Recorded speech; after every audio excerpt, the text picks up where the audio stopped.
A judge publicly fined her concerning a small cross necklace, believing she was simply another person present.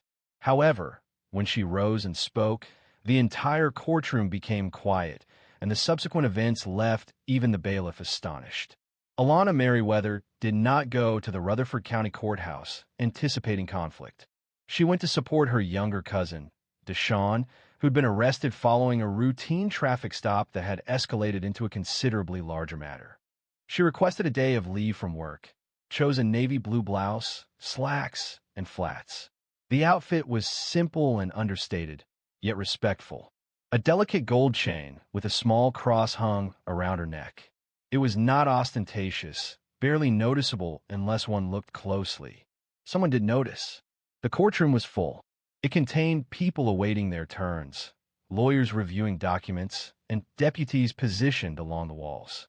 Alana settled into the second row, remaining quiet and composed. Her purse rested in her lap. She nodded softly to her cousin, who appeared exhausted from stress, his eyes weighed down by fatigue. He remained silent, offering her a look of thanks. That was sufficient. Judge Raymond Keller entered with his characteristic formal walk. The judge was known for a particular demeanor. Across Murfreesboro and in surrounding areas, lawyers spoke of his meticulous nature, traditional, direct, and unyielding. A Vietnam veteran who transitioned to a legal career, he regarded the courtroom as a space of great importance. His space. The bailiff called the room to order. Before proceeding, Judge Keller addressed the room, looking at the attendees as he said, "I'd like to address a matter of decorum." He looked directly at Alana. "You, ma'am, the one in blue. Please rise." Alana blinked, surprised, and slowly stood. Her heart thudded a little faster, but she kept her posture straight. "You're wearing a religious symbol," he said, his voice firm. "That's not permitted in my courtroom. Neutrality matters here." A fine of $50 was levied for disrupting court decorum. The room fell silent. Some individuals adjusted in their seats. Others averted their gaze, visibly uncomfortable. Alana did not respond immediately. She was familiar with being publicly singled out, questioned, and dismissed, yet she still felt surprised. A fine? For wearing a necklace? She glanced at the bailiff, then back to the judge. "Your Honor," she stated calmly, "is this a published policy? Could you please direct me to the statute or court rule that permits that penalty?" Keller showed no visible reaction. "This is my courtroom. I established the procedures." Alana nodded thoughtfully. "I comprehend that, sir. However, are those procedures documented anywhere?" He fixed his gaze on her for a brief moment. "You may pay the fine at the clerk's desk, or you may depart." She detected a quiet intake of breath from someone seated behind her. Alana remained still. She did not speak louder. She did not engage in debate. She merely inclined her head slightly and stated, "I am not leaving." A gentleman in the front row, an older man wearing a tan suit, lifted his eyebrow. His gaze moved from her to Judge Keller and back again. Judge Keller slowly straightened his robe. "Then you will be held in contempt?" The bailiff subtly changed his stance. The prosecutor set aside his file. A palpable change occurred. The atmosphere felt denser, not with theatrics, but with focused concentration. Alana released a single breath through her nose. "I'm here to support my cousin, Deshawn Grissom. The charges are being formally presented today, and he requested my presence. I'm not intending to cause any disturbance, Your Honor. However, I contend that this fine is not only unjust, but potentially unlawful." Judge Keller moved forward a little. "Did you question my jurisdiction?" Her expression remained unchanged. "I am requesting an explanation of the policy and its legal basis." He hesitated briefly. It was slight, almost unnoticeable, but the pause was present. He did not anticipate that. "Who are you?" he inquired, his voice growing tense. "My name is Alana Merriweather," she replied, "and I'm a constitutional attorney licensed in 3 states, including Tennessee." The courtroom cracked open. You could almost feel the collective intake of breath. Someone whispered under their breath, "Damn." She continued, measured and composed. "I graduated from Harvard Law School in 2010. I've worked for the Southern Center for Human Rights, and I currently serve as senior counsel at a nonprofit based in Memphis. I am present as a family member, but I understand the law and I am aware of my rights. Keller relaxed back in his chair. For the first time, he appeared uneasy, not angry, simply unsteady. She could have smiled. She refrained. The ensuing silence was palpable. The judge began to speak, but stopped, instead rearranging the papers on his desk. However, the judge was unaware of who he was addressing. Alana did not grow up with wealth. She was raised in Jackson, Mississippi, in a faded brick duplex off of Robinson Road. Denise, her mother, held overnight shifts at the Willow Creek nursing home, and her father left when she was 8. Resources were scarce, but a set of principles guided them. Speak with clarity. Avoid minimizing your worth. Assert yourself when injustice occurs, but maintain composure and a dignified demeanor. By the age of 16, Alana had studied the Constitution from beginning to end on 2 separate occasions. She sought to comprehend the disparate treatment experienced by individuals like herself in courtrooms, offices, stores, and even churches. Her motivation wasn't anger, but rather a genuine curiosity. There was also a deeper element at play, a quiet determination. People consistently underestimated her, not only due to her brown skin or her choice to wear her hair natural, but also in subtle ways, like overlooking her in meetings. She remembered the way older male attorneys would address her as young lady, within rooms filled with men experiencing thinning hair and fragile egos. She quickly understood that possessing brilliance was insufficient. There were times when it needed to be carried quietly, allowing them to believe they were more astute, until they unwittingly stepped into a carefully constructed plan. When Alana was accepted into Harvard Law, it felt less like a joyous occasion and more like a validation. She had previously informed her high school counselor that her aspiration was to become a civil rights attorney. A genuine laugh escaped her. Then, she cautioned that law school presented fierce competition and wasn't necessarily a viable option. Alana remained silent. She simply intensified her studies. While attending Harvard, she wasn't boisterous. She found no need to be. She consistently occupied the front row of each constitutional law class, rapidly taking notes and posing questions that caused professors to pause. People began to observe her, yet still regarded her as unusual. This perception never felt satisfactory to her. After graduating, she declined 2 offers from large firms seeking impactful work. She spent several years in Alabama, defending minors within the legal system. Then, she moved to Memphis to join a nonprofit dedicated to combating housing discrimination. While she didn't gain widespread recognition, her work secured people's release from jail and kept families in their homes, transforming lives. Throughout this, she consistently wore her small gold cross, a deeply personal symbol. The brooch had been her grandmother's, accompanied by a handwritten note. It read, "Wear this when you need to be reminded you're not alone." Her grandmother never removed it. Not once. Not even in court.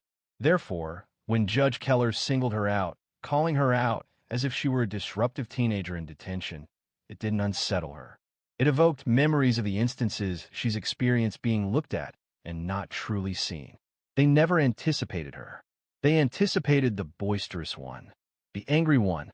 There was someone poised to lash out or leave abruptly. Instead, they experienced something else entirely, a demonstration of precision, control, and strength through composure. This wasn't unprecedented. In 2017, within a courtroom in Little Rock, she observed a public defender struggle during a bail hearing. The judge seemed disengaged. The defendant, a 19-year-old facing trespassing charges at an abandoned building, was on the verge of being assigned $1,500 bail, an amount he was unlikely to afford. Alana rose, introduced herself, and referenced 3 Arkansas statutes that the judge seemed to have missed. The judge conceded. Bail was waived. The defendant was released that same day. That demonstrated her character. Consequently, sitting in Rutherford County, facing a fine for a necklace of great personal significance, before a judge who believed he could compel her to be silent, Alana remained steadfast. She straightened her posture. When she introduced herself to the courtroom, her name, her qualifications, her purpose for being present, it wasn't intended for Judge Keller. It was directed toward everyone who perceived her as simply someone's relative. However, today wasn't a day when silence was an option. The courtroom remained quiet for an unusually long time. Judge Keller shuffled papers, seemingly stalling. But Alana remained still, her hands clasped before her, patiently waiting. Not contesting, merely waiting. From the far corner, the prosecutor subtly adjusted his posture, his fingers still. The bailiff's gaze moved between Keller and Alana. A change was palpable. The room's power dynamic had altered. It wasn't solely emanating from the bench. Keller spoke, clearing his throat. This court will proceed with the next case. He refrained from mentioning the fine again, at least for now. However, the absence of his usual reprimand was keenly observed. Deshawn's case was then called.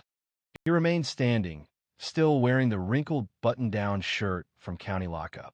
He looked at Alana, his eyes reflecting both pride and concern. She offered him a singular, composed glance, a look conveying, "Don't panic. I've got this." The public defender approached the table. However, before he could speak, Alana moved forward. "Your Honor," she stated distinctly, "with the court's permission, I would like to represent Mr. Grissom today. I've reviewed the charges and spoken with him. He desires me to stand in his defense." Judge Keller looked up. "You aren't listed as counsel. I presented my bar card. My Tennessee license is current. You can verify with the Board of Professional Responsibility I am listed as Alana Joy Merriweather." He paused a moment too long and then nodded once. "Proceed." Alana moved to stand beside Deshawn. Her cousin appeared to want to laugh and cry simultaneously. She placed one hand gently on his shoulder as she turned to address the court. Mr. Grissom was stopped due to a non-functioning tail light. The arrest report indicates he was asked to leave the vehicle and subjected to a search without consent. No warrant was present. The officer's statement made no mention of probable cause. Additionally, the encounter progressed to resisting arrest when he inquired about the reason for being handcuffed. He did not raise his voice, nor did he threaten anyone. She retrieved a document from her purse. "I've submitted a written motion to dismiss, supported by 3 Tennessee Supreme Court rulings. Each affirms that a warrantless search under these circumstances constitutes a violation of the Fourth Amendment. Additionally, the resisting arrest charge lacks supporting video evidence, despite officers wearing department-issued body cams." The room was still again. Alana frowned, leaned back, and accepted the motion from the clerk. He reviewed it. It was evident. With a rapid scan of the room and a slight twitch of his jaw, Alana remained silent. She stood motionless, allowing him to read, while ensuring her presence was undeniable. Behind her, people subtly adjusted their positions, not from disinterest, but from focused attention. This was no longer the woman they believed was in distress just moments prior. This was a different person altogether. Judge Keller looked up. "You wrote this motion yourself?" "I did. I prepared this draft last night following a review of the police report and a conversation regarding the arrest with Mr. Grissom, and I am not affiliated with a law firm. I am employed by a civil rights nonprofit. Our organization focuses on due process violations, housing discrimination, and wrongful convictions." The judge tapped the motion lightly on the desk. "Your client's record? No prior arrests. No violent offenses. He's a full-time electrician's apprentice, simply trying to get to work on time the day this occurred." Another long silence. Keller turned to the prosecutor. "State's position?" The prosecutor paused. "We'd be willing to dismiss the resisting charge, maintain the traffic infraction." Alana spoke again, her voice resolute. "We'd agree to that only with the court confirmation that the search was unlawful. Mr. Grissom deserves that documented." It was a confident move. No apologies. No hesitation. Simply a direct, justifiable request supported by legal precedent. Keller observed her. The courtroom rarely witnessed such assertiveness. A woman, a black woman, effortlessly navigating legal procedures. She did so without displaying anger or arrogance, simply presenting clear and precise facts. He adjusted his glasses. The motion to dismiss was granted. The traffic infraction remains with a warning, and no fines will be assessed. Alana offered a subtle nod, devoid of a smile or celebratory gestures. She then turned to Deshawn. "You're free to go." He paused momentarily, as if his body needed time to process the news. Subsequently, he left the defendant's table and embraced her firmly. A murmur rippled through the courtroom once more. It wasn't regarding the case itself, but about her. However, what Alana did next silenced everyone. Instead of returning to her place, she faced the bench, her voice remaining calm. "Before I sit down, Your Honor, I would like to formally challenge the fine issued earlier this morning." Keller visibly recoiled, as if startled. "Do you want to reopen that matter?" he asked. "Yes, sir," she replied. "You stated that religious symbols were not permitted in your courtroom. However, unless this courtroom is functioning under martial law, the First Amendment remains applicable." Her tone was measured. She did not need to raise her voice. In County of Allegheny versus ACLU, the Supreme Court underscored the requirement for government institutions to maintain neutrality rather than hostility towards religion. Prohibiting a small cross pendant, particularly from an individual who is not testifying or speaking to the court at that moment, does not represent neutrality. The action appeared as targeted suppression, and the gallery had gone completely still. Alana advanced 1 foot. Additionally, there was no written policy displayed, no public signage indicating the ban, and no prior warning provided. "I am found without citation, without precedent, and without any attempt to verify my intent or role in the proceedings." Keller adjusted in his seat. His face had lost some of its typical composure. One could observe something stirring behind his eyes: calculation, doubt, perhaps even shame. "Are you suggesting the court violated your rights?" he inquired. Alana remained motionless. "I am not making accusations. I am presenting established facts. I request the fine be rescinded, and the court record should indicate that this incident transpired outside established protocol." The prosecutor glanced up momentarily, then resumed, looking down. The bailiff's hands were now clasped before him, his jaw tense, and his posture more formal. Keller hesitated before replying. He fixed his gaze on her for a prolonged, intense period. Then he announced, "The fine is withdrawn." This wouldn't be documented. Alana offered a brief nod. "Thank you, Your Honor." She pivoted and proceeded to her place with composure. Murmurs arose once more. However, this time, they weren't filled with uncertainty. Instead, they conveyed interest and deference. A woman seated behind her silently asked another, "Who is she?" Alana remained uninvolved. She simply took her seat, retrieved her notebook, and gently opened it to a fresh page. The judge, for the first time that morning, seemed to be truly contemplating. His movements became more deliberate. He examined the files with greater attention. The issue he's ignited by the fine for the necklace had escalated. It had become something more significant. The prosecutor spoke quietly to the bailiff, who acknowledged with a nod and jotted a note. The shift was noticeable. Court reconvened. Several more cases were heard. However, the usual flow was disrupted. The observers were no longer focused on the legal charges. Their gazes repeatedly returned to Alana Merriweather, the woman who had corrected a judge without raising her voice. 30 minutes elapsed. Then, unexpectedly, Judge Keller called for a brief recess. He rose and exited through the side door silently. Alana remained seated. The bailiff approached her slowly. "Mom," he said, softer than previously, "may I pose a question to you?" She turned her head slightly. "Of course. Did you anticipate that occurring? Regarding the fine? Concerning everything?" Alana emitted the slightest laugh through her nose. "No, I was unaware of that, but I wasn't willing to ignore it." The bailiff touched the back of his neck. "I've been here for 8 years," he said. "Never seen him back down like that." "He's not a bad man," she said softly. "But power without accountability is dangerous," he agreed. It wasn't a matter of obligation, but comprehension. Further down the hall, 2 court reporters spoke quietly. The younger one appeared visibly shaken. She was familiar with every case, reciting them easily. "Lawyer?" one asked. "Yes, from Harvard. Can you believe that?" She attended to support her cousin and unexpectedly challenged the judge.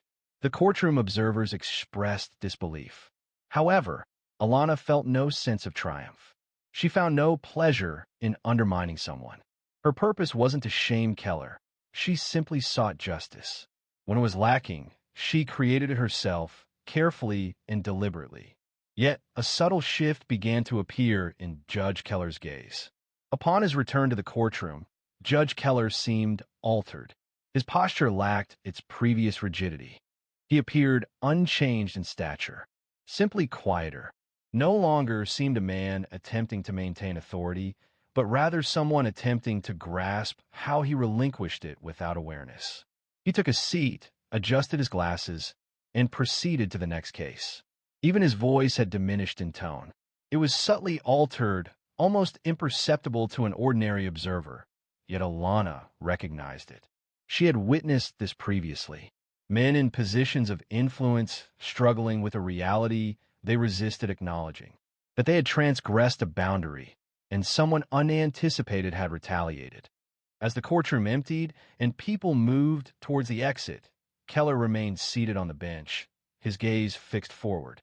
Alana collected her belongings and was nearing the door when she heard him call out, "Ms. Merriweather." She paused and turned, her face showing no emotion. He rose from his seat and descended the steps deliberately, as if considering each one. "I'd like a word, if you're willing." The bailiff seemed uneasy, questioning whether this was a directive or a private inquiry. Alana offered a subtle nod, then turned to Deshawn. "Give me 5, she murmured to him. Keller refrained from escorting her into chambers. They remained just outside the vacant courtroom, maintaining enough distance for some discretion, yet remaining visible. He cleared his throat. "I owe you an apology." Alana didn't reply. Not yet. She allowed him to formulate his thoughts.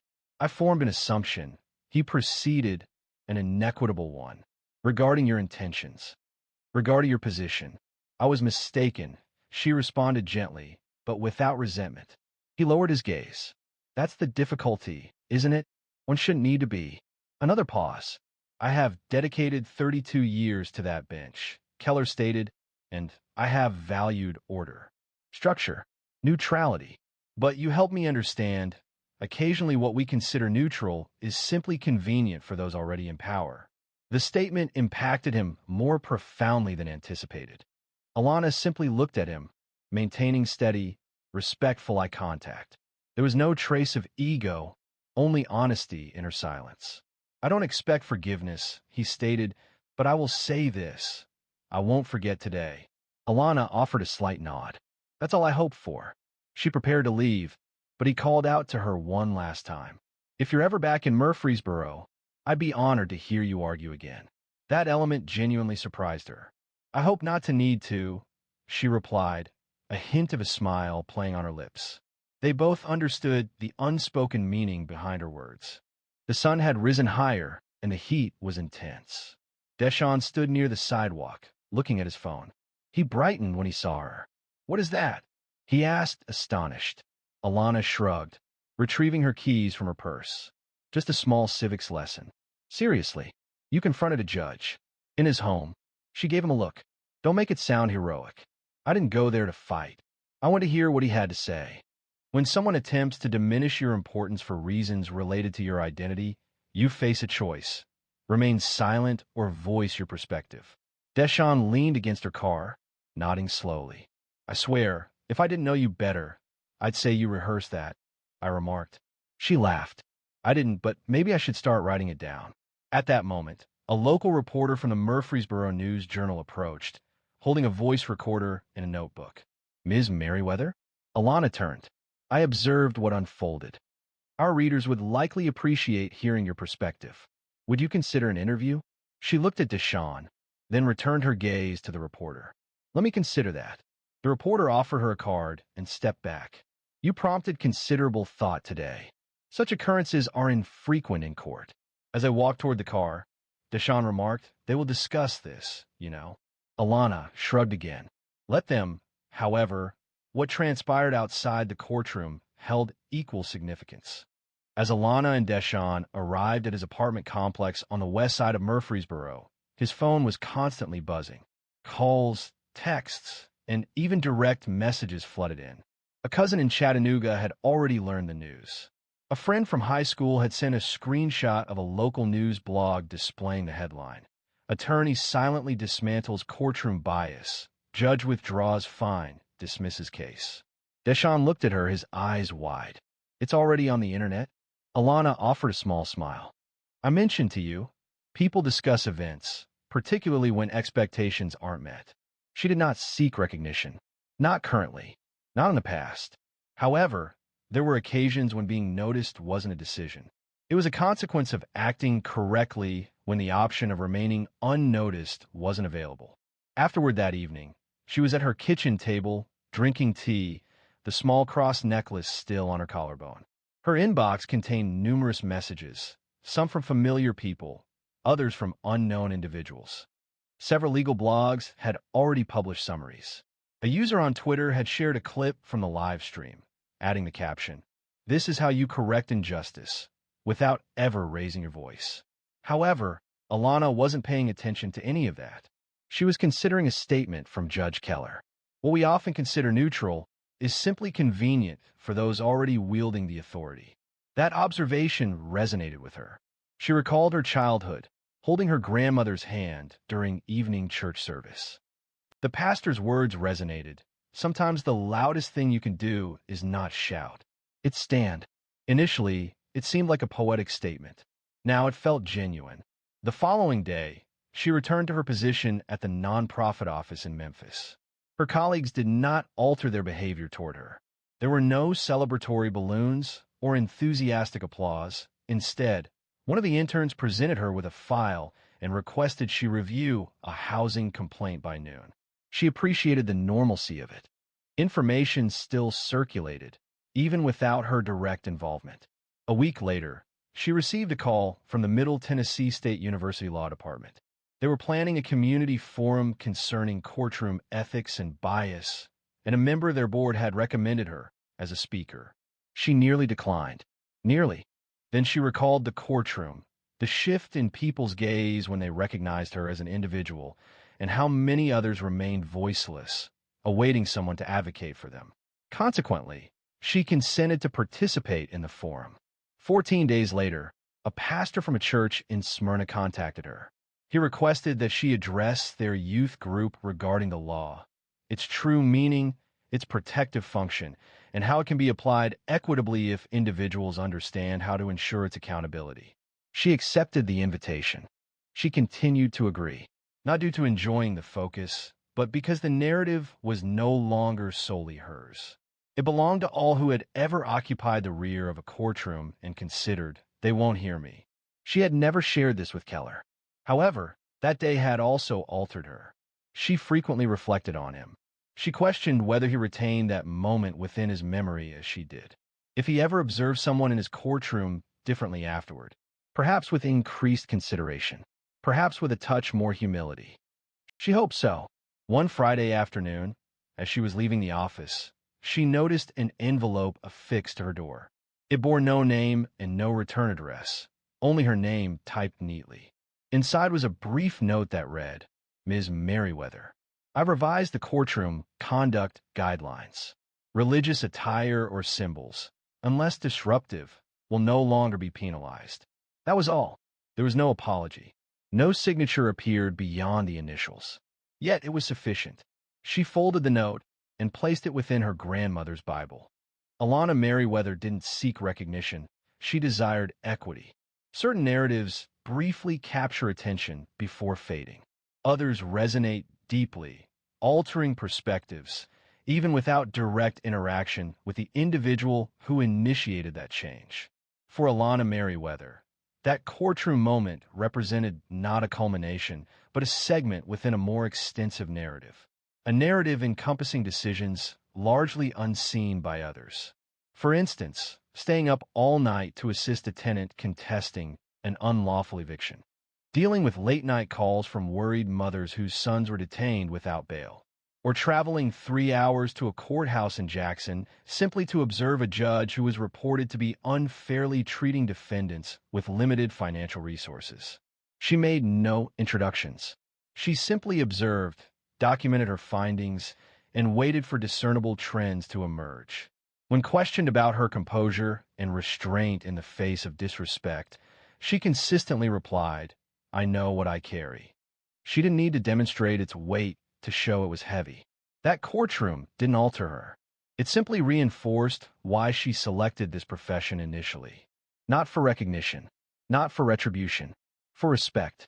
She had no desire to embarrass Judge Keller. She aimed to make him consider. And in that, she was successful. Some time passed, and during a talk with a group of teenage girls at a public charter school in Memphis, one of them asked, "Weren't you the woman who spoke directly to the judge and caused him to appear mistaken?" Alana responded with a smile. "I didn't speak directly to him. I spoke with purpose. And I didn't cause him to appear mistaken. I offered him an opportunity to reconsider." The girls seemed surprised. "Isn't that essentially the same thing?" Alana replied, "Not in the slightest." Several of the girls chuckled, but a few seemed to take her words to heart. Those were the ones she intended to reach.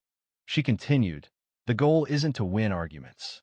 It's to win ground, so the next person doesn't have to fight the same fight." That resonated with them, just as it resonated with her. She understood her story might disappear from news feeds. The tweets, the blogs, the clipped videos, they'd all be lost eventually. But someone would remember. Someone in the gallery who witnessed that moment unfold. Someone who'd felt invisible that day and walked out feeling a little stronger. That was sufficient. Some individuals enter a space seeking attention. Others, like Alana, enter, communicate with precision, and leave a lasting impact. The gold cross remained a daily adornment. She would be prepared again if another courtroom attempted to challenge its presence. For invariably, someone will attempt to diminish you to align with their expectations. And equally, a decision will always present itself, to diminish or to stand, to speak or to allow silence to convey your message. She elected to stand, with insight, not with empty words, not with arrogance, but with a clear objective. And that's what caused people to recall, not that she achieved victory, but how she achieved it. If this narrative resonated with you even slightly, if it prompted thought, emotion, or introspection, then please don't keep it private. Subscribe, distribute it, and help spread it. You never know when your steady voice might be the one that transforms the atmosphere. She was simply known as the janitor. They ridiculed her for reading while she worked. Then they were stunned when she delivered the valedictorian speech at graduation, revealing everything. At Larchmont Hills Academy, everyone recognized Olivia Cranston and Camille Strathmore. It was understood. They were the daughters of families who traveled by private plane and ate at restaurants where the menus didn't list prices. Their presence in a room prompted people to either rise or avert their gaze, a reaction born of habit, fear, or envy. They weren't malicious, not precisely, but they understood early on that kindness wasn't essential. Politeness was a choice. Deference? It was reserved for individuals who could provide something in return. And for someone like Janice Albury, the reserved black woman with gentle eyes and rough hands, there was no advantage to be found. Janice had been employed at the school for nearly 2 years. Each weekday, she arrived before sunrise and departed well after the final SUV had exited the gated parking lot. She scrubbed the floors, shined the trophies in the main hall, and ensured the restrooms were fresh. She seldom spoke unless addressed, and her voice, when she did, was as tranquil as a still pond. But Camille observed something one day during lunch break. She had forgotten her phone in the chemistry lab, and hurrying back, she noticed Janice in an empty classroom, not tidying, but looking through a large biology textbook, her lips moving as if saying something softly. Camille rested against the door frame and smiled. "I didn't think you were interested in science," she said. Janice looked up. "I'm just reviewing some earlier learning." Camille angled her head. "Are you going to teach now, as well?" Janice smiled. "Not precisely." It began modestly. There were whispered comments and laughter when Janice walked by. Camille told Olivia, and the two created a playful game from it. "Oh, look," Olivia whispered one morning as Janice wheeled her cart past their lunch table. "Einstein with a mop," Camille chuckled. "Probably writing her thesis on floor wax." They laughed a little too loudly. Other students overheard. Some laughed with them. Others avoided eye contact. No one intervened. Janice kept her head down. It was her usual practice. The students overlooked the way her eyes paused on the school crest etched into the wall, her gaze thoughtful rather than resentful. They failed to observe her tendency to listen more than to speak, or her habit of keeping a notebook in the side pocket of her cart, partially filled with notes. One person showed her kindness. Mr. Del Toro, a literature teacher from Fresno who had a fondness for those often overlooked. On one occasion, he observed Janice carefully aligning the copies of To Kill a Mockingbird on a cart just outside his classroom. You know, he remarked, most people simply stack them and proceed. Janice offered a slight shrug. That book warrants more than crooked edges, she said. He chuckled. I often say that, he stated, then paused. Have you read it? Janice responded to his question. Twice. Initially in high school, and subsequently when I was mature enough to grasp its true significance. He never requested anything further, but from that point forward he would leave a book for her on the bench outside the staff room every other Friday. No message, no inquiries. Nevertheless, the girls persisted. One afternoon, Olivia waited until Janice passed by, then whispered, I bet she sleeps in the janitor's closet. Probably dreams in Clorox. It wasn't simply impolite, it was unkind. But Janice continued walking, and that disturbed Olivia more than anything. She anticipated embarrassment or anger, or at the very least a reaction. Janice's silence, however, felt inescapable. This made her a figure to be reckoned with. The lights at Northwood High typically dimmed around 8 p.m. Most evenings, though a few always remained lit, sufficient to create long shadows across the marble corridors. It was during these hours that Janice seemed to transform. As the classrooms fell silent and the usual teenage bustle subsided, she would move her cart into the supply closet, change into a clean shirt, and bring her notebook to room 114. Room 114 was no longer designated for a specific class. It had a flickering light and one desk leg shorter than the others. Most teachers steered clear of it. However, Janice had adopted it. The door did not lock, and that was acceptable. She didn't require privacy. She simply needed space. She would retrieve her laptop, a 6-year-old Dell lacking the N key, and sign into her coursework. She was 6 credits shy of finishing a degree in educational leadership through an accelerated adult program offered by the same university that operated Larchmont Hills Academy. A small, understated provision located within the staff handbook provided full scholarships to employees who worked a minimum of 30 hours a week. Most staff members overlooked it. Janice had not. It wasn't about ambition at this point. The focus was on completing a project that had been halted years prior. This was a time when she possessed a child, a husband, and a secure job in Maryland, only to lose all 3 within 18 months. Life has a way of deflating you before you're aware you've been holding your breath. She never expressed her struggles to anyone. It wasn't a behavior she'd been taught. Occasionally, late at night, she would receive a message from her sister in Detroit. You sleeping or still playing superhero? Janice would respond with a photo of her textbook and a brief message. Chapter 6 is proving difficult. Her sister would then send a laughing emoji, followed by, You're still the smartest person I know. Don't let those stuck-up girls get to you. She never shared with her sister the full extent of the difficulties. She omitted the incident where Camille accidentally knocked over the bucket of dirty water and seemed to find amusement as Janice knelt to clean it. There was also the incident when Olivia confided in a group of parents during a school tour, suggesting the institution favored hiring individuals with charitable backgrounds. Yet, Janice persisted. She consistently arrived 5 minutes early. Her cart was always spotless, her uniform immaculate.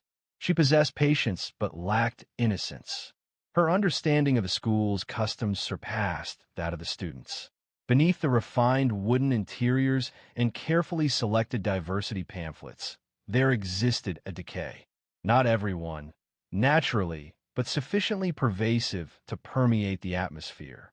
Janice had no intention of rectifying it. Her task was simple: observe, listen, and document. Unbeknownst to the students, and even the staff, Janice had been selected for a role extending beyond cleaning floors. 2 years prior, following an internal report alleging the Academy's neglect of racial and economic discrimination, the Board of Trustees approved a discreet strategy. They decided to place someone within the school, silently. Someone who wouldn't attract attention. Someone who could witness everything. While working part-time at a community college in Oakland, Janice received a job offer. The position came with no title or special privileges, simply an ID badge, a mop, and a defined purpose. That purpose was to observe, to take notes, and to document the patterns of behavior that were not able to be captured in policy memos or camera footage. The work was not glamorous. However, it was significant. And late at night, with her coursework open in one window and her field notes in another, Janice recorded everything. It wasn't only the cruelty, but the indifference, the smiles that vanished the moment someone turned away. She also wrote about the good teachers, the limited number of students who met her gaze. She recalled how Mr. Del Toro left that copy of Beloved with a sticky note that said, "For someone who understands silence." Still, each shift drained her, not from the labor itself, but from a necessity of feigning. She bore their ignorance as a second uniform, and with each passing day, it became increasingly burdensome. A change was on the horizon, though not as they anticipated. By early spring, the students at Larchmont Hills Academy were already largely disengaged. Señoritas had arrived gradually, like a dense fog, subtle, pervasive, and self-satisfied. Olivia and Camille frequently spent their days in the senior lounge, examining college acceptance emails and making critical remarks about those they perceived as inferior. However, subtle comments were no longer sufficient. The initial excitement had faded. They desired a significant reaction. On a Monday morning, Camille entered the admin office and pretended to be worried. "I think the janitor's been stealing test copies," she whispered to the front desk clerk, making her voice sound very low. "I saw her in a classroom late at night, alone." Ms. Robbins looked surprised. "Janice, are you certain?" Camille adopted her most innocent expression. "I don't want to cause problems for anyone, but this school is supposed to be secure, isn't it?" It was a carefully planned action. If anything resulted from it, so much the better. A sense of unease lingered. That afternoon, Janice was summoned to the operations office. The interaction was presented as a standard procedure with no direct accusations. She remained composed as the facilities manager reviewed his notes, visibly ill at ease. "We simply wanted to inquire if you've been present in unoccupied classrooms during your shift," he stated. "I clean all classrooms assigned to me." Janice responded directly. "Yes, but do you remain longer? For any purpose?" He maintained eye contact. "I complete my assigned tasks. Occasionally, I require a brief respite, as do most people." He acknowledged this with a nod and made a note. "Very well, that concludes the discussion." Janice rose. "Should any questions arise regarding my work, I would welcome a straightforward discussion." The gentleman's cheeks flushed slightly. "There are no concerns. Simply, you understand, procedure." It was a flimsy fabrication, and both were aware of it. Outside the office, Janice located Camille resting against the wall, feigning interest in her phone. The smile offered was not amicable. "Everything's satisfactory, Miss Albury?" Her tone was saccharine. Janice remained unmoved. It was more effective than one might expect. Camille's face faltered briefly, then quickly returned to its characteristic sneer. However, this was no longer a trivial matter.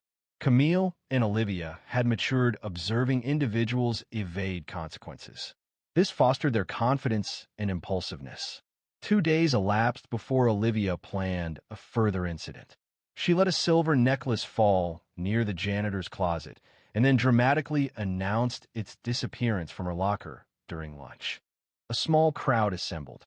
She raised her wrist in a theatrical gesture.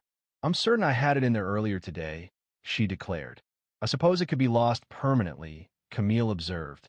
Their friends chuckled, some visibly anxious. "Perhaps check the mop bucket," they joked. However, when one of the admin staff overheard the remark and volunteered to investigate, Olivia quickly recanted. "No, I'm sure I simply misplaced it. It's nothing significant," she said. The immediate concern subsided, but the awkwardness remained. That evening, Mr. Del Toro walked past Janice in the hallway. He stopped. "You're doing okay," he said. Janice looked up from her card. "You've been here long enough to know the games these kids play," he sighed. "Too long sometimes." There was a pause. "Is there anything I can do?" She thought for a moment. "Keep doing what you're doing. That's rare enough." What neither of them knew, what no one knew, was that Janice had already sent her first internal report to the board. Documented dates, quotes, and behavior patterns were observed. Names redacted for now, but she wasn't the only one being monitored anymore. An independent firm had initiated discrete audits. These audits included interviews and surveys presented as student engagement questionnaires. Camille and Olivia believed they had complete control over the school, but attention was shifting. Rumors began to change their focus. Despite this, the girls continued their actions. Cruelty had developed into a pattern, and patterns are difficult to change when they have never faced repercussions. Then, one Friday, Janice heard something that stopped her. In the lounge, behind a cracked door, Camille was speaking to a boy from the tennis team. "You know that janitor, Janice?" she said. "My mom says people like her are just here to make the place look diverse." She referred to it as optics. The boy laughed. Olivia added, "My dad said the school's bleeding money giving those scholarship perks to staff. It's basically charity," Camille scoffed. Unable to repair the situation with books, Janice stood quietly, 1 foot still in the hallway, one hand gripping the edge of her cart. She said nothing, but something within her shifted. She had been patient long enough, but now she had everything she needed, and it was almost time to show them. Before she was sweeping floors under fluorescent lights, Janice Albury had been someone else entirely. 12 years prior, she held the position of Director of Curriculum Development for a public school district in Maryland, known then as Janice Simmons. Her responsibilities included managing a corner office, overseeing 3 staff members, and proudly displaying a plaque from the state superintendent. She was married and a mother. Life at that time possessed a sense of order and comfort. However, that changed with a tragic event. Her husband Carr was struck by a delivery truck on I-83 during a snowstorm. He perished in the accident. Her daughter, Kira, who was 6 years old at the time, survived, though with significant injuries. After 2 months spent in a hospital bed, Janice faced a year of surgeries and rehabilitation. While insurance covered a significant portion of the expenses, some costs remained. Janice drew upon her savings, her retirement funds, and ultimately sold their home. Following this, Kira developed pneumonia, which tragically led to her passing. Janice resigned from her job 2 weeks following the funeral. The sight of a school brought back the image of Kira's empty chair, and the sound of children's laughter in the hallways served as a painful reminder of her loss. She moved around, taking temporary work, staying with friends, then in rented rooms, ultimately settling into a small studio apartment in Antioch, California. Despite these changes, she consistently read and continued learning. This pursuit led her to discover a program, a little-known educational equity initiative offered through a university partnership, representing a fresh opportunity. When asked if she would agree to work undercover to examine behavioral differences between students from privileged backgrounds and faculty perspectives, she readily accepted. She acted not out of financial need, but because the system had let down too many individuals resembling her. She refused to accept this inaction. Applying for the janitorial position using her maiden name, she successfully completed the background checks, keeping her degree and credentials secured in a folder at home. Initially, her goal was simply to observe and listen, to remain unnoticed. She had no plan to participate. The incidents she witnessed were disheartening. A senior teacher deriding a student with a speech impediment under the assumption of privacy. Discussions about a girl's financial aid occurred at a staff meeting, presented as a personal failing. Then there were Camille and Olivia, whose parents' substantial donations had secured the gymnasium's naming rights in honor of a hedge fund. Their self-assurance stemmed not from conceit, but from a sense of privilege. Janice felt disheartened by what she observed. Eleanor Larchmont, the school's founder, had originally conceived of the academy as a place for future leaders from all backgrounds. However, that original vision had diminished over time, obscured by financial influence, promotional efforts, and preferential admissions practices. Consequently, Janice began her work. Her notebook rapidly filled with detailed observations, specific dates, recurring linguistic patterns, staff reactions. She consistently attended faculty meetings when possible, choosing to sit in the rear of the room.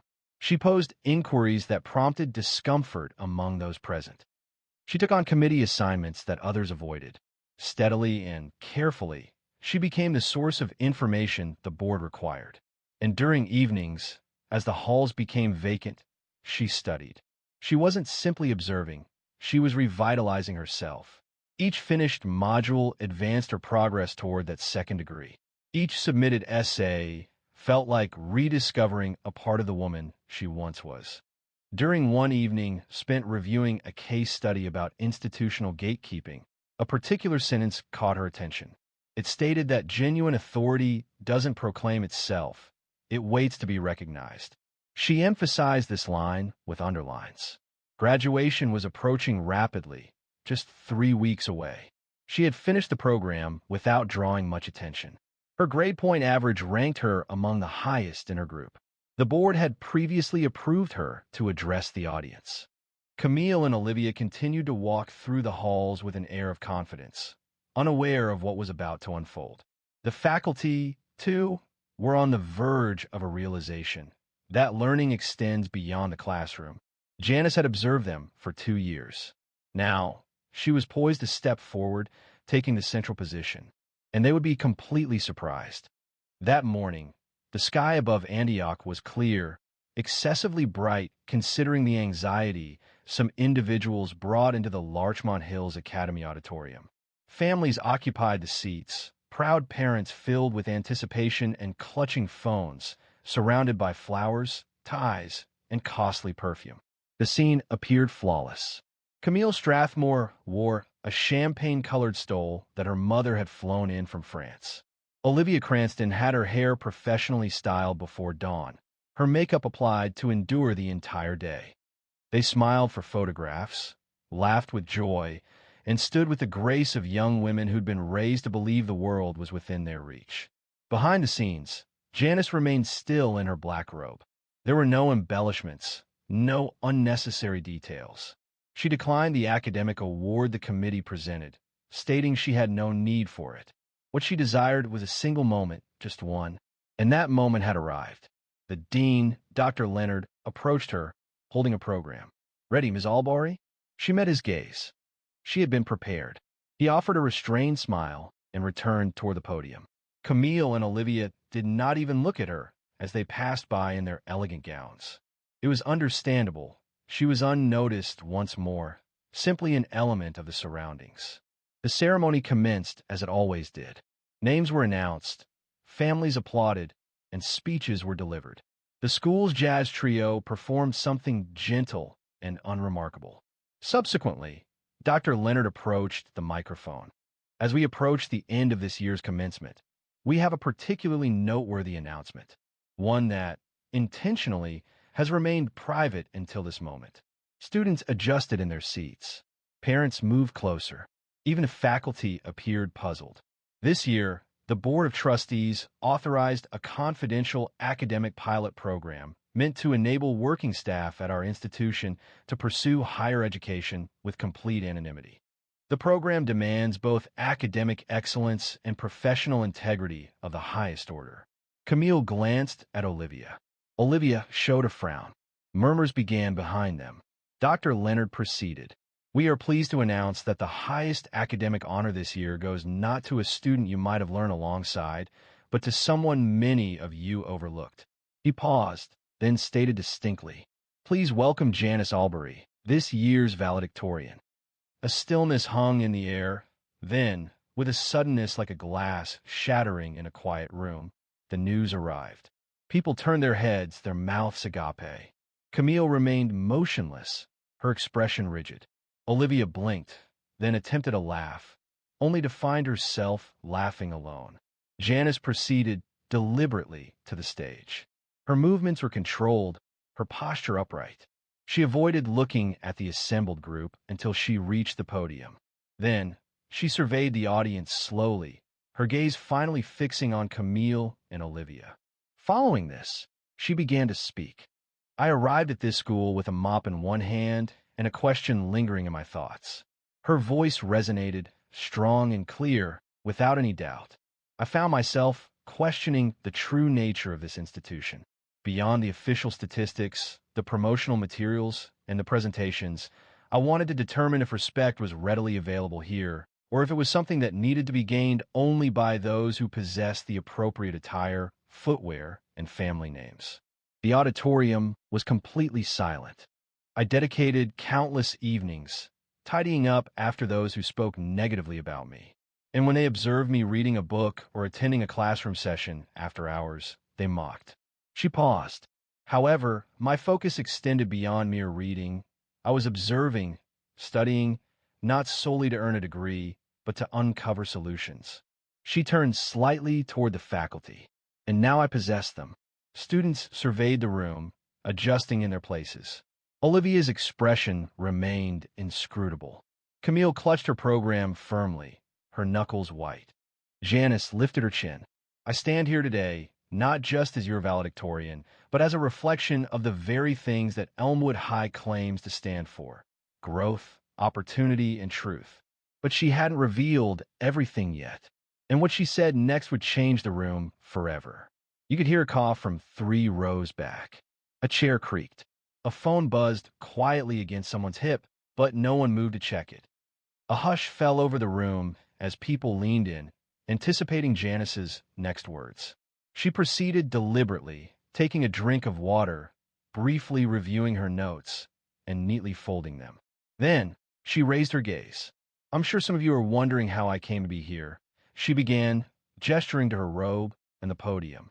A few members of the front row, largely faculty, nodded in agreement, seemingly unaware they had done so. My presence here wasn't solely for the purpose of earning a degree, she added. 2 years ago, the university board contacted me following concerns raised, discreetly, privately, regarding the increasing atmosphere of class division and privilege within Ashworth Academy. They requested I consider a position, but not as a faculty member, not as a consultant, as a janitor. At this, the room shifted. Janice allowed the silence to linger.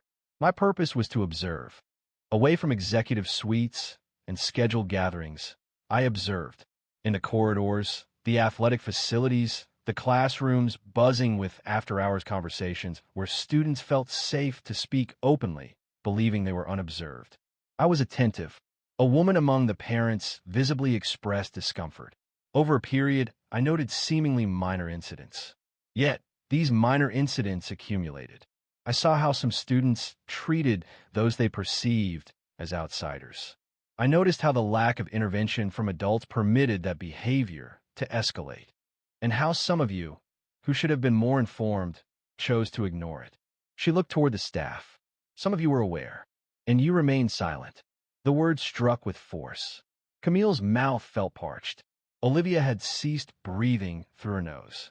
She remained motionless, as if blinking would make her vanish. The most troubling aspect, Janice continued, is that the behavior was not concealed. It was open, commonplace, accepted, and frequently it was encouraged, amid smiles, with focus, and with widespread recognition. She paused, taking a moment. I'm not here to criticize you. I'm here to offer a reminder. Her tone became gentler. You cannot determine someone's worth based on their clothing or their profession. You cannot assess dignity through financial status or lineage. She lowered her gaze briefly, then raised her head with renewed focus. I once had a daughter. Her name was Kira. She would have been your age now. A stillness fell over the audience, similar to a chilling breeze. She passed away before she had the opportunity to wear a cap and gown. I'm not sharing this to elicit sympathy. I am sharing it because I see her in all of you. I see who she could have become. And I wonder, if she had been here, would she have been ridiculed as well? No one dared respond. Perhaps not. However, what I know for certain is that if you depart here today believing the world will defer to your name, you have already failed. She paused again. Education is not merely about books and tests. Remember how you handle the individual you believe you'll never require assistance from. Because life possesses a peculiar tendency to shift unexpectedly. Subsequently, the final setback occurred. I have delivered my conclusive report to the board. My assessment has led to a restructuring of the scholarship program, emphasizing integrity and contribution rather than legacy. A comprehensive audit of disciplinary cases spanning the last 5 years will be conducted, and students involved in harassment, encompassing verbal and social forms, will be subject to formal reviews. A subtle vibration resonated from the rear. Several parents murmured amongst themselves, their voices becoming more audible. Janice moved back a little. This isn't retribution, it's accountability. She fixed her attention on Camille, then Olivia, who had lowered her gaze to the floor. And accountability is not swayed by the wealth of your father. However, that wasn't the finality of the matter, as repercussions would follow even after the applause subsided. The ceremony concluded with noticeably diminished enthusiasm compared to its start. Some students applauded, while others seemed unsure how to react. A small number of families, appearing uneasy, left the room before the conclusion. However, Janice maintained her composure, smiling as she returned to her place. It wasn't the back row where she previously observed, but rather near the front, alongside board members and professors who now regarded her with a noticeable change, respect. Camille did not speak as she departed the auditorium. Her father was already waiting close to the car, his expression stern, avoiding her gaze. Olivia's mother, arms crossed, stood by the valley in stunned silence. There were no congratulations, no flowers, just silence. Inside, a small crowd had gathered around Janice. Teachers who had previously offered only a polite greeting were now shaking her hand. Mr. Del Toro remained at a respectful distance, waiting for an opportune moment. You didn't simply speak, he stated when they eventually talked. You transformed the entire atmosphere. Janice looked at him and smiled softly. The air had needed changing. Upon the lawn, several of the younger students expressed their awe. A girl wearing a red dress confided to her friend, "I wasn't aware she attended school," to which her friend responded, "I didn't know she could articulate herself so eloquently." A sense of belated recognition began to spread, an acknowledgement of what had been missed, what had been consciously disregarded. That evening, Janice was in her apartment, with a plastic container of leftover chicken salad and the commencement program placed on the table next to her. Her phone buzzed. It was an email from the board's director. The subject line read, "Thank you." The message stated, "Your final report is being reviewed. Policy meetings begin next week. Your courage will shape the future of this school." She set the phone down and exhaled. It wasn't relief, it wasn't pride, but a quiet, grounded sense of purpose. The kind that didn't require applause or accolades. Meanwhile, news about the graduation speech spread quickly. A video shared online by a teacher's assistant was already spreading among parents and alumni. The title was straightforward, "Janitor or Genius? Larchmont's Graduation Shocker." Regarding Camille and Olivia, Camille was required to attend a disciplinary review. Her parents were obligated to participate. A scheduled summer internship at her father's firm was discreetly canceled. It was rumored that she would be asked to fulfill community service hours before receiving her diploma. Olivia's parents initially resisted, indicating they would pursue legal action and requesting apologies. However, upon the school sharing portions of Janice's records, containing witness statements and documented incidents, they ceased their objections. Olivia was permitted to graduate, although her honors were removed. Both girls remained silent regarding the matter, but those familiar with them observed a change. The teasing ended, and the hushed conversations also stopped. The following fall, Janice received a new opportunity, the role of Director of Equity and Inclusion Initiatives for the school district. She agreed to take the position.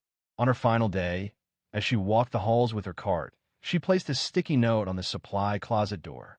It read, "Respect isn't owed, it's revealed." With clean floors, clear eyes, J.A., and a final goodbye, she left the mop behind. Leaving Larchmont Hills, she wore a navy blazer and carried a satchel, not to demonstrate professional advancement, but because she felt no further need for discretion. 1 week later, she returned, not in a work uniform, but as a guest speaker for the new staff orientation. Standing at the podium again, she addressed the teachers, new hires, and assistants. Your job title doesn't determine your influence, she stated. How you treat people when no one's looking does. Her voice resonated to the back of the room, and this time, everyone was attentive because they finally grasped the meaning. Respect isn't about volume, it's about the impact you make. If this story resonated with you, if it prompted you to reconsider how we treat people, we believe it's sufficient. Subscribe to the channel, share this story, and discuss it.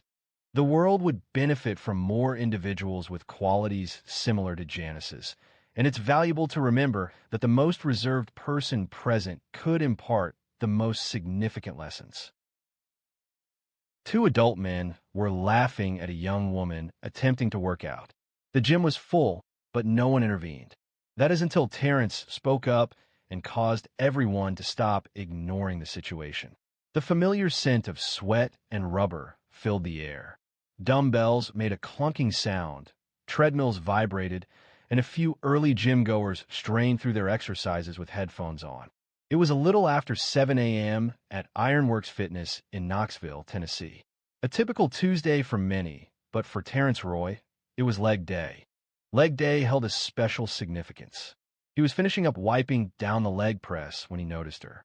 She appeared to be no older than 25. She had a tall, athletic build, her hair pulled back and looked slightly out of place as if it were her first week at that gym. She lingered near the squat rack, clearly attempting to adjust the bar. This wasn't uncommon. Everyone begins somewhere. However, he then observed something else. 2 men, likely in their mid to late 30s, white, wearing compression shirts that seemed unnecessary and displaying an unwarranted confidence. They were not exercising. They simply stood, resting on the preacher curl bench, observing her. Initially, the sounds were quiet, hushed whispers and slight chuckles. Then, one of them spoke, his voice carrying enough for many in the gym to hear. Hey, sweetheart, that bar's heavier than you. Are you certain you don't need assistance? The other responded with a loud, distinct laugh. She likely saw it on TikTok and believed she could simply enter and lift as a professional. Terrence paused, towel still in hand. His body tightened. He recognized that tone, sarcastic, yet with an underlying negativity. A combination of mockery and a sense of privilege. The kind that diminishes you without physical confrontation. The woman remained silent, continuously adjusting the bar, her gaze fixed forward. A subtle tremor ran through her hands. She inhaled deeply, as if suppressing something. Terrence surveyed the room. Approximately 15 people were present. Some had overheard something. He observed this by their reactions. A man wearing a red hoodie glanced at his phone, feigning disinterest. A woman near the ellipticals seemed uneasy, but remained silent. There was no movement, no vocalization. He settled onto a nearby bench, observing for a moment longer. Then, the realization struck him. This was bigger than just those 2 individuals and their inappropriate remarks. It concerned everyone present, including him, as they observed the event unfold and remained silent. Such incidents hadn't been uncommon in a location like this before. However, it may have been the first instance he found impossible to overlook. He rose deliberately, secured his water bottle, and approached. Hey, he stated, his voice composed yet resolute. The 2 men turned. One displayed a smirk. Talking to us? The taller one questioned, raising his eyebrows. Terrence affirmed. Do you find it amusing to harass someone while she's attempting to train? The shorter one shrugged. Relax, man. We were just joking, he said. She didn't laugh, Terrence said, shifting his gaze towards the woman. She shook her head, softly. Several heads now turned. A man pausing between sets looked up. A staff member behind the counter moved closer, listening. The taller man folded his arms. Your father or something? He asked. No, te didn't. Just someone who's tired of people thinking this kind of thing is acceptable. A silence descended, thick and tense, yet he remained still. Look, man, the shorter one began, his earlier confidence diminished. We didn't intend any harm. Terrence acknowledged, yeah, that's the issue, but the room remained unresponsive. He sensed an underlying tension, a peculiar quietness born of people feigning ignorance of what they had clearly heard. A palpable tension filled the room, as if everyone was holding their breath, anticipating how much further it would escalate before someone intervened. That's the feeling at Ironworks. Terrence remained still, and so did the two men. The taller man, identified as Kyle by his bright blue gym badge, still wore a tight smirk, though his arms were now folded across his chest, a less overtly confident posture. The shorter man, Bryce, had taken a step back, as if uncertain if a confrontation was imminent. Terrence was not present to engage in a physical altercation. He didn't need to. His mere presence conveyed authority. And for a man like him, 40 years old, with 2 children and 2 decades of maintaining composure in tense situations, he had learned that sometimes remaining still could be the most impactful action. But he also observed something else. Still, few people intervened. Some glanced up, then looked back down as if they had mistakenly chosen the wrong performance and wished to change channels. Others appeared uneasy, seemingly hoping he would cease and move on, and it stung him. Not because he anticipated assistance, but because he understood how readily people could retreat behind their earbuds or phone screens when situations became complex. One man, likely in his mid-50s, sat on a bench pressing dumbbells. He shook his head, not at Kyle or Bryce, but at Terrence, as if he were the issue, as if speaking out was more troubling than the inappropriate comments being made initially. The young woman, who had been silent, now sat on the edge of the squat rack platform, pretending to tie her shoe, even though it was already secure. It was a way to keep occupied, a way to avoid looking at anyone. She wished she wasn't involved in this situation, but she already was. Terrence took a deliberate breath. He angled himself, just enough so his voice would reach everyone. You all heard what they said, and you observed how she reacted. He spoke, not yelling, but ensuring his voice carried throughout the room. If someone addressed your sister, your daughter, your friend in that manner, would you remain silent? Still, no response.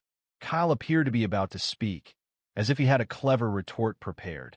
However, only a tense jaw and narrowed eyes were visible. Bryce moved again. Listen, man, nobody intends to provoke a conflict here. Terrence nodded, seeming to reconsider. Lauren, the gym manager, who was in her mid-30s with a blonde ponytail and a name tag, approached from behind the front desk. She moved deliberately, appearing somewhat apprehensive. It seemed she anticipated complaints and was carefully assessing the situation. Is everything okay here? She inquired, her gaze shifting between the men. Terrence responded, just clearing something up. Kyle interjected, this dude thinks he can tell us what to say to people now. Lauren observed him, then the woman who remained near the barbell. She understood, perhaps not immediately, but sufficiently. Well, she stated cautiously, we don't permit harassment here. If anyone feels disrespected, that is something we must address seriously. Bryce laughed dismissively. Harassment? He remarked. We said one thing, he added. Terrence interjected. That was enough. A silence followed. Then, Lauren slowly turned toward the young woman. Are you all right? She inquired. The woman rose, silent but composed. She stated she was only here to exercise. Lauren affirmed, understood. You are welcome here. Please inform us if you encounter any further issues. And that concluded the interaction. The atmosphere didn't ease with a significant event. There was no altercation, no theatrical display, no commendation. However, a change occurred. Bryce and Kyle shared a glance. Subsequently, without further conversation, they departed toward the locker room, speaking quietly to themselves. No one intervened. It wasn't necessary. Terrence turned and made eye contact with the woman. She offered him a slight nod, a gesture of thanks without speaking. More impactful than the interaction itself was the stillness, the expressions, and the way others seemed to shrink in that instant. He repeatedly considered what the outcome would have been if he hadn't been present. However, the day continued, and the narrative began to spread beyond the gym. Terrence was in the process of filling his water bottle at the fountain when he detected a voice coming from behind him. A sense of triumph seemed to fill him. He didn't turn around immediately. He recognized the voice. It was Kyle, that familiar mocking tone, now without a crowd, sounding less assertive, more intimate. Terrence quietly replaced the cap on his bottle before turning to face him. Kyle stood alone, his arms hanging loosely, the sharpness in his features softened, replaced by what appeared to be wounded pride. Perhaps embarrassment, maybe simply the annoyance of not having the final say. "I'm not here to be a hero," Terrence stated. "I came here to exercise, just like everyone else." Kyle moved nearer. "You reacted excessively over a minor incident." She hadn't expressed any concerns. "You intervened as if she required assistance." Terrence subtly supported himself against the wall, maintaining his composure. "She didn't need rescuing, but she shouldn't have been ridiculed either. You deliberately made her feel uneasy." Kyle made a dismissive sound. "So now you're the guardian of feelings." Terrence inclined his head. It was simply a grown man weary of witnessing individuals feigning acceptance of public displays of erratic behavior. Kyle's jaw tightened. "You don't know me, and you don't know her," Terrence responded. But that didn't prevent him from speaking.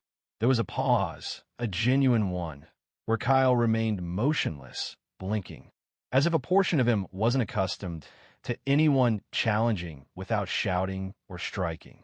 Just statements, simply a reflection. Then Kyle surveyed his surroundings. The hallway adjacent to the locker rooms was silent.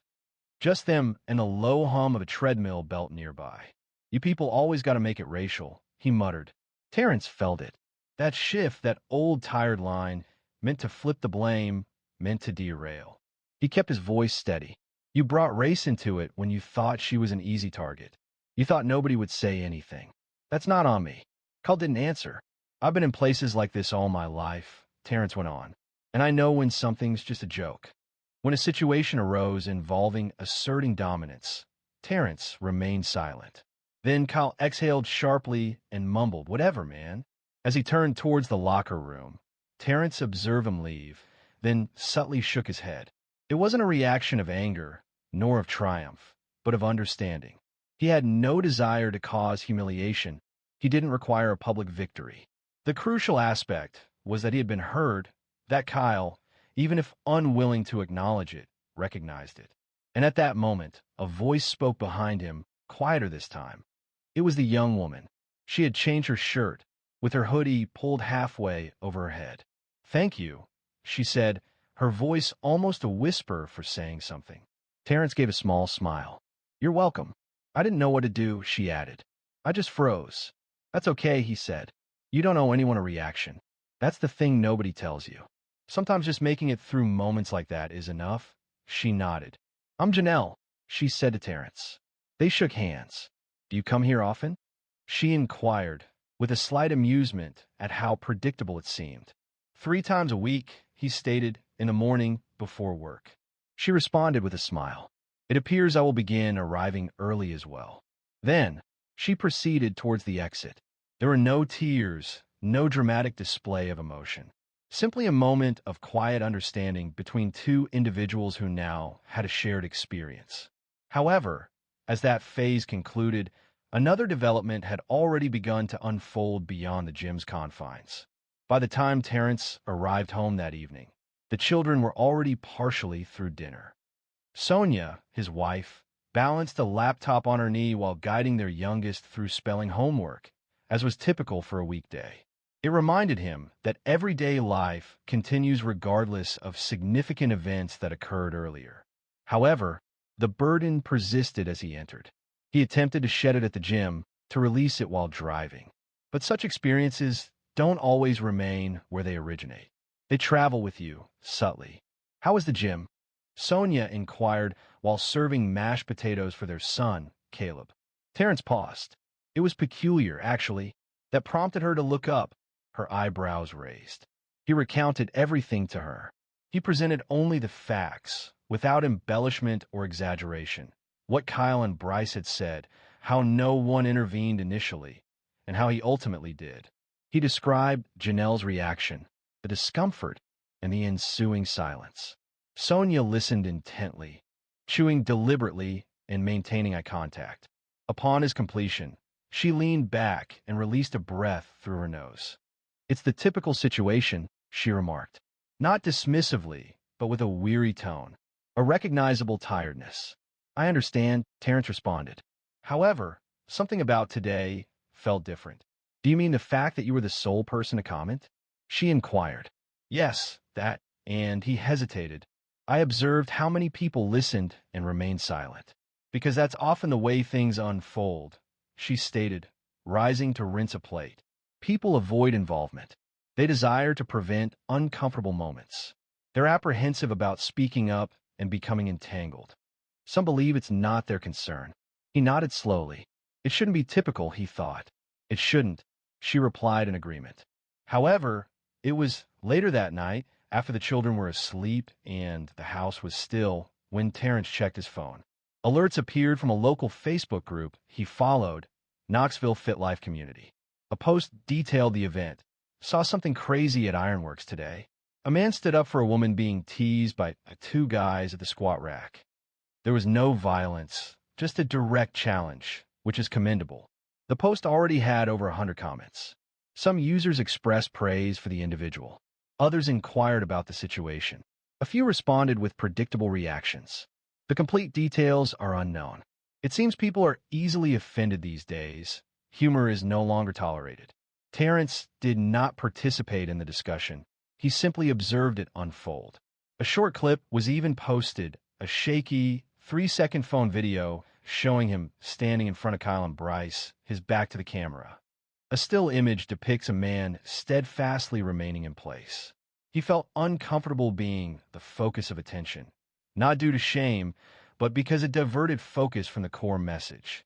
The intention was for the discussion to highlight how easily inappropriate actions can go unnoticed if no one speaks up. The following morning at the gym, the atmosphere had shifted. Janelle was present again. This time, she offered him a fist bump, her face displaying a friendly smile as if they had been gym companions for years. People observed, without negativity.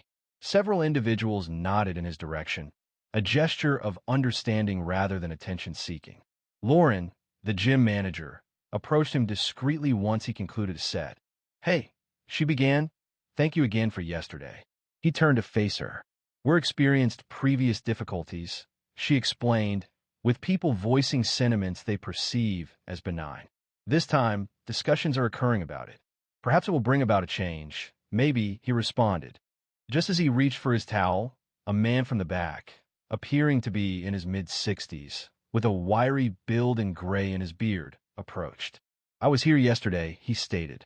Terrence raised an eyebrow. "Yes," the man confirmed. He paused, then added, "I didn't say anything then. Should have. I have 2 granddaughters. I often think if that were one of them, I want someone like you close by." Terrence remained silent for a moment. Then the man offered a half smile and said, "Appreciate that. My name's Roland. If you ever need a place to stay, I'm around." Terrence hadn't anticipated who would enter next, and the words he would speak. Terrence hadn't expected anyone in particular when the gym doors opened late that Friday afternoon. But there he was, Bryce. No caide, no savagir, no smirk. Just a man walking in with headphones around his neck and something in his eyes that hadn't been there previously. Terrence noticed him the moment he entered. He was uncertain whether Bryce would disregard him, attempt a confrontation, or act as if the previous day hadn't occurred. However, Bryce did not feign indifference. Instead, he approached Terrence directly after he completed his warm-up set on the lat pull-down machine. "Hey," he said, his voice softer than it had been previously. "Do you have a minute?" Terrence hesitated before responding. He maintained his grip on the machine's handle, carefully observing Bryce's expression for any indication of mockery. He detected none. "All right," Terrence finally said. Bryce shifted his weight, restless. "I spoke with Kyle," he started. "He believes you intentionally embarrassed us. He's still upset, but—" Terrence remained silent. "I have 2 sons," Bryce continued, aged 10 and 8. They were at the park recently. I observe an older boy teasing them. Nothing serious, just provoking them. And I understood. I felt paralyzed. I didn't know how to react. I simply watched. He hesitated. I recalled my silence during that incident with the girl. We were certainly behaving poorly, and Terrence observed it. Now what? You were right, Bryce stated, his gaze unwavering. I don't want to be that person, not for my children and not for my own sake. Terrence shifted back a little. It's not about being correct. It's about recognizing when to cease being the individual you'd avoid encountering. Bryce affirmed. They stood in silence for a moment. Just two men in gym clothes, under fluorescent lights, speaking as if the conversation held significance. I'm not going to apologize for Kyle, Bryce stated. He's got his own things to sort out. But I do apologize for my words, for my behavior. Terrence extended his hand. I accept that, they said, shaking hands firmly, briefly, genuinely. Later that evening, Terrence sat on the porch with his daughter, Elise, who just turned 14 and had recently taken an interest in running. She inquired about what occurred at the gym. She remembered hearing her mom briefly mention something earlier. He paused, then recounted the events. He presented the information directly, without minimizing its impact. He described the conversation, the quiet moments, the disagreement, and the subsequent apology. He observed her reaction as he spoke, noting the shifts in her expression with each detail. So you simply spoke with them? She questioned, lifting her eyebrows. Yes, he replied. I didn't raise my voice. I didn't create a disturbance. I simply asked them why they believed that type of conduct was acceptable. Did that have an effect? It didn't produce immediate changes, but perhaps it prompted reflection. That's frequently how shifts begin. Elise glanced at her sneakers, fiddling with the laces. I'm not sure I would have the courage to say something like that, she whispered. Terrence smiled. The interesting aspect is you don't feel courageous when you do it. You simply feel that someone needs to. She looked up at him, her eyes gentle, yet containing something else now. Perhaps pride. I will try, she said softly. You don't need to do anything special, he responded. Just pay attention. When something doesn't feel right, don't ignore it. Speak up if you can, or be there for someone who can't. They sat in silence for a while afterward. There was no need to fill the space, just the kind of silence that felt substantial instead of vacant. But Monday was approaching, and someone unexpected still had something to say before this story would feel complete.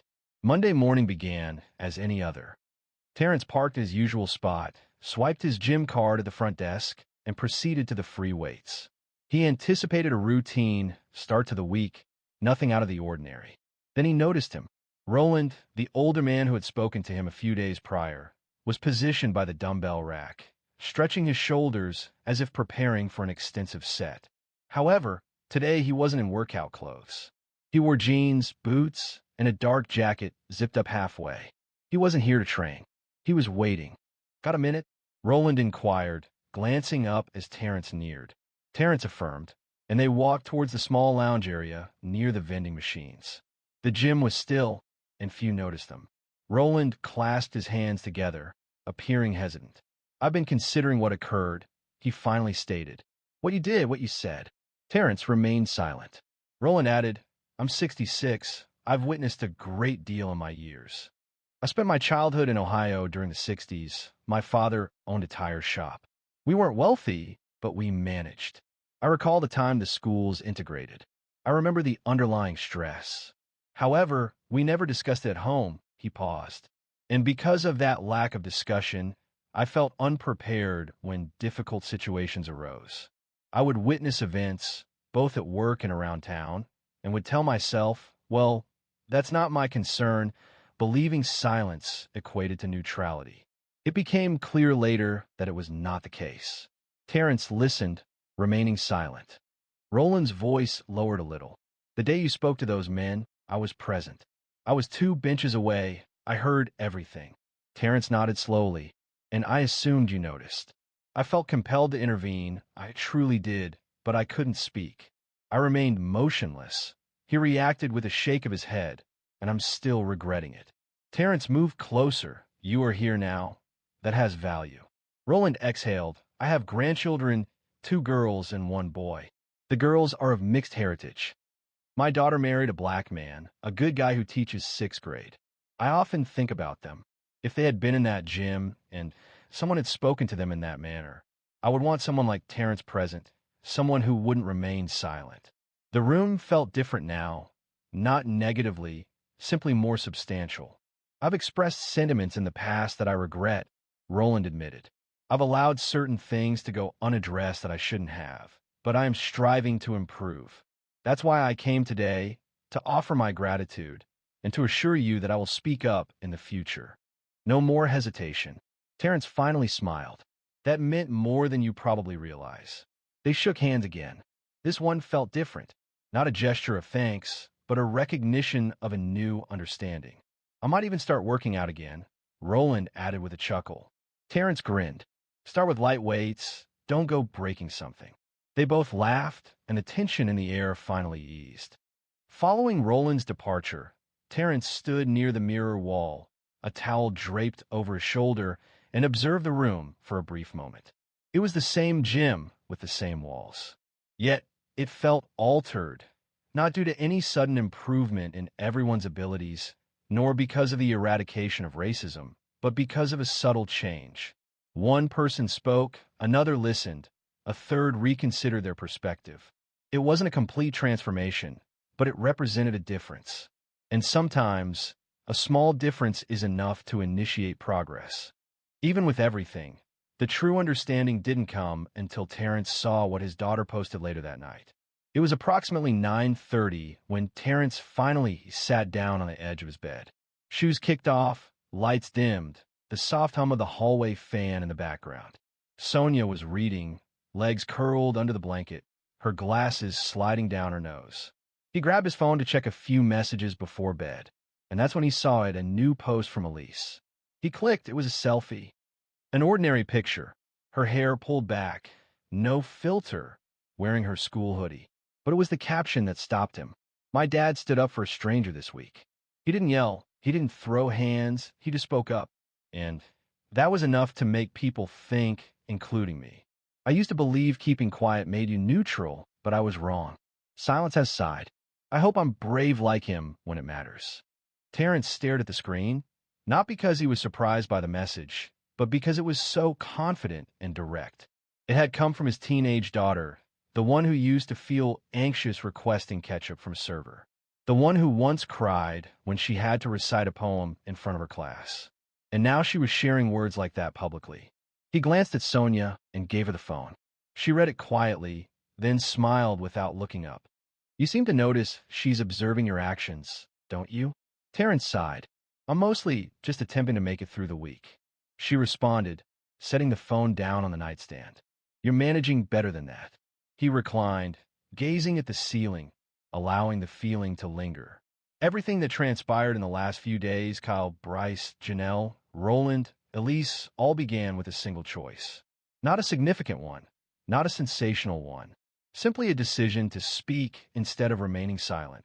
That was all. That recollection remained with him profoundly. People often assume that taking a stand requires fearlessness, but that isn't the reality. Frequently, one experiences fear and doubt. There's a reluctance to create awkwardness. Yet, remaining silent has consequences for others. He recalled Janelle's expression when she described feeling paralyzed. He remembered Roland's nervous habit of rubbing his hands together as he confessed his uncertainty about what to do. He recalled Bryce struggling to express regret without appearing vulnerable. And he mused, this is the beginning.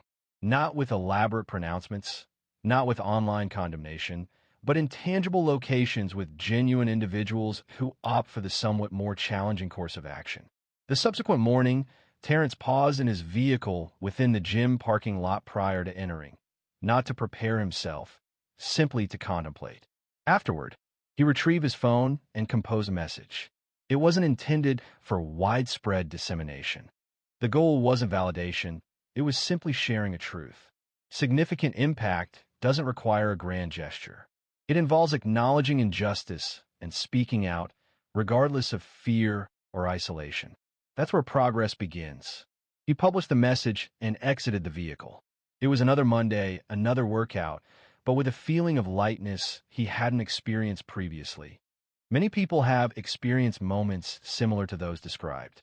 If you've hesitated in the past, remember you have future opportunities. The important consideration is, in those future instances, how will you respond? Speak out, even when it causes discomfort, even if the matter seems minor.